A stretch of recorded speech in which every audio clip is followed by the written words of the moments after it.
Iya, selamat pagi saudara, puji Tuhan kita boleh berjumpa kembali di Mezbah Syukur ya. Dan pagi ini kita bangun dengan tubuh yang sehat, tidak kurang suatu apapun, semua karena anugerah Tuhan. Ya, biarlah hari-hari ini kita semakin setia mencari Tuhan, ya semakin setia untuk hidup melakukan firman-Nya dan taat kepada segala ya hukum-hukum Tuhan. Saya berdoa supaya iman kita semakin hari semakin bertumbuh menjelang hari-hari terakhir ini, kita boleh semakin teguh di dalam Tuhan. Baik saudara, kita akan sama-sama merenungkan firman Tuhan. Hari ini firman Tuhan terambil dari Filipi pasal yang pertama. Ya, Filipi pasal yang pertama ayat yang ke-8 sampai dengan ayat yang ke-11. Filipi pasal yang pertama ayat yang ke-8 sampai ayat yang ke-11. Firman Tuhan berkata demikian, sebab Allah adalah saksiku betapa aku dengan kasih mesra Kristus Yesus merindukan kamu sekalian. Dan inilah doaku, semoga kasihmu semakin melimpah dalam pengetahuan yang benar dalam segala macam pengertian, sehingga kamu dapat memilih apa yang baik, supaya kamu suci dan tak bercacat menjelang hari Kristus, penuh dengan buah kebenaran yang dikerjakan oleh Roh Kristus untuk memuliakan dan memuji Allah. Saudara, ya Filipi ini adalah satu jemaat yang dirintis oleh Rasul Paulus. Dan surat ini ditulis oleh Rasul Paulus buat jemaat yang ada di Filipi. Ini adalah sebuah surat pribadi ya, bukan untuk diedarkan secara umum ke seluruh jemaat, tetapi ini adalah satu surat yang ya dikirim khusus secara pribadi hanya untuk jemaat di Filipi ya. Dan kita melihat dalam surat ini saudara, Rasul Paulus menasihati jemaat di Filipi ya dengan banyak nasihat. Sebab kita tahu bersama ketika dalam perjalanan misi pertama Rasul Paulus mengunjungi ya kota-kota yang dekat dengan ya tempatnya di Antioquia di Syria. Ya, dan dalam perjalanan yang kedua dan ketiga ia pergi lebih jauh karena jarak yang sangat jauh di antara jemaat yang Rasul Paulus dirikan, sehingga ya, ia tidak lagi bisa mengawasi mereka secara pribadi, karena itu dia menulis surat. Dan surat-surat ini akhirnya dikanon dan diambil menjadi ya firman Tuhan, ayat firman Alkitab, firman Tuhan, karena ya ini adalah ditulis dengan ilham Roh Kudus yang diberikan lewat Rasul Paulus. Dan Filipi ini merupakan salah satu kota jajahan Romawi yang berada di Yunani Utara saudara. Dan kita tahu bersama ya Rasul Paulus ya ketika dia menulis surat ini ya dia sedang berada di penjara ya. Dan saudara ya dia ingin melihat jemaat itu terus bertumbuh, karena saya percaya memang kerinduan dari setiap hamba Tuhan agar melihat jemaat yang dilayaninya itu bertumbuh dan terus imannya dibangkitkan. Saya juga rindu mendengar jemaat Mezbah Syukur imannya terus dibangkitkan, mengalami pertumbuhan rohani dan iman yang luar biasa. Ya, dia berkata di sana, Rasul Paulus berkata bahwa ya Allah adalah saksiku. Filipi 1 ayat 8, betapa aku dengan kasih mesra Kristus merindukan kamu sekalian. Ya, kita bayangkan saudara, seorang Rasul Paulus yang merintis jemaat di Filipi tiba-tiba terpisah karena harus dipenjarakan dan tidak berjumpa lagi dengan jemaat. Ya, dan dia berkata bahwa Tuhan menjadi saksi, dia dengan sangat rindu. Ya, dengan kasih mesra dia merindukan jemaat yang ada di Filipi itu. Karena dia tidak lagi dapat berjumpa secara fisik, dia menulis surat kepada jemaat di Filipi. Ya, apa yang dia katakan di dalam suratnya ayat 9, inilah doaku ya, dia bilang, semoga kasihmu makin melimpah dalam pengetahuan yang benar dan dalam segala macam pengertian, sehingga kamu dapat memilih apa yang baik, supaya kamu suci dan tak bercacat menjelang hari Kristus, penuh dengan buah kebenaran dan dikerjakan oleh Yesus Kristus untuk memuliakan dan memuji Allah. Dan surat ini adalah sebuah firman Tuhan. Karena Rasul Paulus menulis surat dengan ilham Roh Kudus ya. Dan karena itu surat ini dianggap juga menjadi surat ya kerinduan hati Tuhan bagi seluruh jemaat Tuhan di akhir zaman, termasuk saudara dan saya. Dikatakan di sana Rasul Paulus berdoa semoga kasih ya dari jemaat di Filipi, semoga kasih kita semua, dia bilang, ya makin berlimpah dalam pengetahuan yang benar. Apa yang Tuhan mau dari hidup kita hari-hari ini supaya kita ini semakin bertumbuh di dalam pengetahuan yang benar. Kita semakin mengasihi hukum-hukum Tuhan. Kita semakin mengasihi firman Tuhan. Dan kerinduan hati kita hanyalah untuk menyenangkan Tuhan. Dikatakan di sana kita harus bertumbuh dalam pengetahuan yang benar. Bukan dalam pengetahuan yang salah. Hari-hari ini banyak sekali pengajaran yang salah, pengetahuan yang salah. Ya, bahkan pengetahuan kita sendiri seringkali salah. Nah, apa pengetahuan yang benar itu? Firman Tuhan. Mari kita bertumbuh di dalam kasih. Ya, dia bilang di sana, semoga kasihmu makin melimpah dalam pengetahuan yang benar. Ya, kita ini bertumbuh dalam kasih akan pengetahuan yang benar. Ya, kita mengasihi hukum-hukum Tuhan, kita ingin terus untuk memiliki pengetahuan yang benar tentang Tuhan. Ya, kita memiliki ya pengetahuan yang benar tentang firman Allah, saudara. Dan apa dikatakan dalam segala macam pengertian.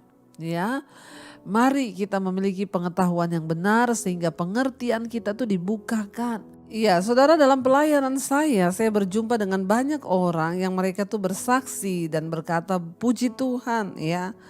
Setelah kami ikuti firman Tuhan, dengar mesbah doa, mesbah syukur, mereka bilang pengertian kami dibaharui, pengetahuan kami akan kebenaran semakin bertumbuh, ya.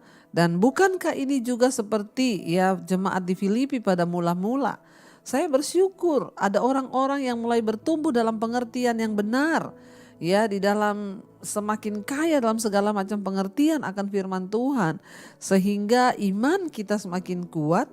Dan Rasul Paulus berkata di sana, kamu harus memiliki pengetahuan yang benar dalam segala macam pengertian, sehingga apa? Sehingga kamu dapat memilih apa yang baik ya, yang suci ya, supaya kamu suci dan tak bercacat menjelang hari Kristus. Ini penting bagi setiap kita jemaat Tuhan. Kita ini harus dapat memilih apa yang baik. Karena ternyata hari-hari ini banyak yang dihadapkan dengan kita, pilihan-pilihan bukan hanya yang baik. Tapi pilihan yang tidak baik juga banyak. Ya, contoh dalam hal memilih jodoh, pilihlah yang terbaik yang dari Tuhan. Ya, memilih pekerjaan bukan hanya menghasilkan uang, tetapi apakah pekerjaan itu bermanfaat. Ya, dan kita boleh sungguh-sungguh hidup dalam kebenaran. Ya, kalau kita punya banyak duit dari hasil jual narkoba, buat apa? Punya banyak duit dari hasil judi, buat apa? Ya, jadi bukan hanya memilih yang menguntungkan daging kita, tetapi memilih apa yang baik. Ya, supaya kamu suci.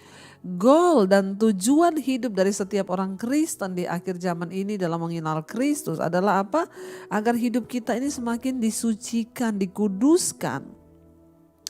Agar kita tidak bercacat menjelang hari Kristus. Ingat saudara, Tuhan datang untuk menjemput orang-orang yang hidup dalam kekudusan. Karena itu kita perlu hidup kudus, kita perlu kesucian, kita perlu berjalan dalam kebenaran. Karena hanya orang-orang yang tidak bercacat, orang-orang yang hidup dalam kekudusan yang akan dapat menyambut kedatangan Tuhan dan memiliki kehidupan yang kekal di sorga. Makanya dia katakan ya, sehingga kamu dapat memilih apa yang baik supaya kamu suci, tidak bercacat menjelang hari Kristus. Saya percaya kita ada di hari-hari yang terakhir, ya kita sedang menanti kedatangan Kristus yang kedua kali. Biarlah kita pergunakan waktu kita, hari-hari kita dengan hidup menyenangkan hati Tuhan, memilih apa yang baik bahkan yang terbaik supaya hidup kita senantiasa suci, kudus menjelang hari kedatangan Kristus kali yang kedua. Saudara, dia katakan sehingga apa? ayat 11, kamu penuh dengan buah kebenaran yang dikerjakan oleh Yesus Kristus untuk memuliakan dan memuji Allah. Biarlah hidup kita ini penuh dengan buah kebenaran, ya. Yang dikerjakan oleh siapa? Oleh Tuhan Yesus dalam hidup kita. Ya, karena kita mau terus bertumbuh di dalam pengetahuan yang benar, sehingga kita memiliki pengertian yang benar, dan kita dapat memilih semua apa yang baik, yang benar, dan sehingga hidup kita suci dan kudus, sehingga kita layak untuk menyambut kedatangan Tuhan kali yang kedua. Bapak Ibu yang terkasih, biarlah hari-hari ini kita terus mau buang segala dosa, segala hal-hal yang tidak berkenan, agar hidup kita boleh memuliakan nama Tuhan dan hidup kita boleh memuji Allah senantiasa. Bahkan lewat hidup kita, orang akan memuji Tuhan dan berkata, wow, hidupnya itu sungguh menjadi berkat karena Tuhan ada dalam hidup kita. Mari kita renungkan firman ini, kita naikkan satu pujian.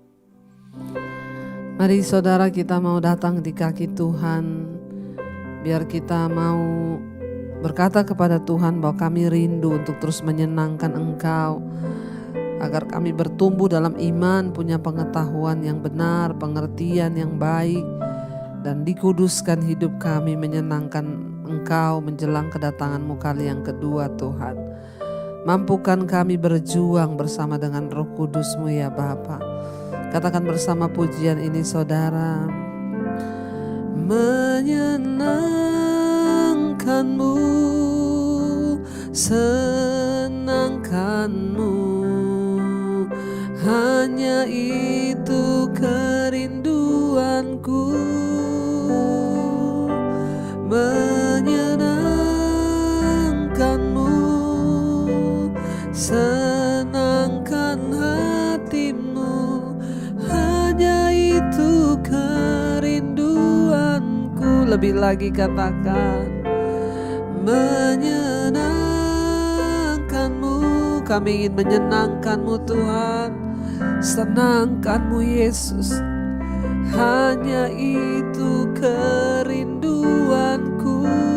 Menyenangkan-Mu, nyenangkan-Mu, senangkan hatimu, hanya itu kerinduanku. Ini kerinduan kami Tuhan, untuk menyenangkan hati-Mu, bahwa kami bertumbuh dalam kebenaran, dipenuhi dengan buah-buah pengertian yang baik, supaya kami memiliki yang baik dalam hidup kami dan hidup kami dikuduskan dan disucikan. Mampukan kami berjalan di dalam hukum-hukum Tuhan, di dalam kehendak-Mu ya Bapa, agar iman kami semakin tumbuh di dalam Engkau. Terima kasih Bapa. Hamba berdoa bagi seluruh umat-Mu, jemaat-Mu yang setia bangun di pagi hari. Tuhan sertai, Tuhan tuntun senantiasa, bawa hidup kami untuk memuliakan nama Tuhan. Apapun yang menjadi persoalan kami serahkan dalam tangan Tuhan. Hari ini kami berjalan dengan damai sejahtera dan sukacita. Mereka yang bersekolah, bekerja, kuliah, sertai Tuhan. Bahkan yang ada di rumah, biarlah kami menjalankan semua tugas-tugas kami dengan pengurapan yang dari Tuhan. Hati kami dijaga dalam kebenaran dan damai sejahtera. Tuhan berkati setiap pergumulan kami apapun, Tuhan turut bekerja mendatangkan kebaikan. Engkau menjamah setiap yang sakit, Tuhan berikan kesembuhan. Juga yang berulang tahun hari ini, Tuhan tambahkan 1 tahun lagi. Berkat-Mu melimpah dan apa yang menjadi kerinduannya, Tuhan Engkau turut bekerja mendatangkan kebaikan. Terima kasih Bapa, kami percaya semua pergumulan kami Tuhan yang lebih tahu. Mari kita berdoa. Bapa kami saudara, Bapa kami yang dalam sorga, dikuduskanlah nama-Mu, datanglah kerajaan-Mu, jadilah kehendak-Mu di bumi seperti di sorga. Berikanlah kami pada hari ini makanan kami yang secukupnya, dan ampuni kami akan kesalahan kami, sehingga kami juga mengampuni orang yang bersalah kepada kami. Janganlah membawa kami dalam pencobaan, tapi lepaskanlah kami daripada yang jahat. Karena Engkaulah yang punya kerajaan dan kuasa dan kemuliaan sampai selama-lamanya. Mari buka hati dan tanganmu saudara, terimalah kiranya berkat dari Allah Bapa, cinta kasih Tuhan Yesus Kristus, penyertaan Allah Roh Kudus turun atas hidup kita hari ini, bahkan sampai kali yang kedua Tuhan Yesus datang menjemput kita. Nama kita tercatat di dalam kitab kehidupan. Dalam nama Yesus yang percaya diberkati Tuhan, katakan bersama amin, amin, amin. Tuhan Yesus memberkati. Shalom dan Immanuel saudara.